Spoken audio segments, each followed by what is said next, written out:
Hey guys, in this video I'll show you how to export subscribers from ConvertKit.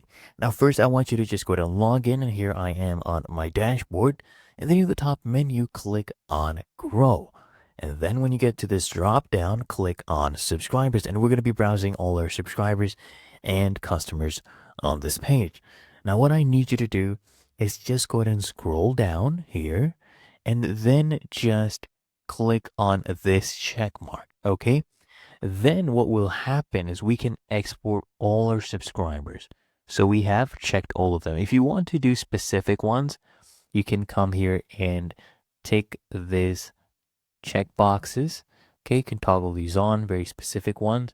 But if you would like to do it for all of them, then you can just hit this one and then click on this bulk actions to get a drop down. Then just click on export. Okay, and there you go.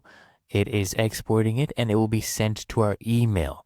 So we'll come back here to our email, and then let's go ahead and refresh, and they should send it just about now, any second. Usually it takes about 10 seconds for them to send it to our email. So let's go ahead and wait for that.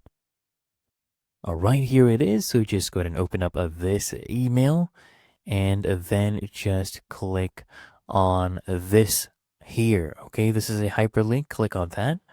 Click on here and it will download this CSV file. There we go. It has downloaded, and we'll go ahead and open this up just to show you. Okay, so just give it a few seconds, and here we go. These are the subscribers. So that is how you export subscribers from ConvertKit.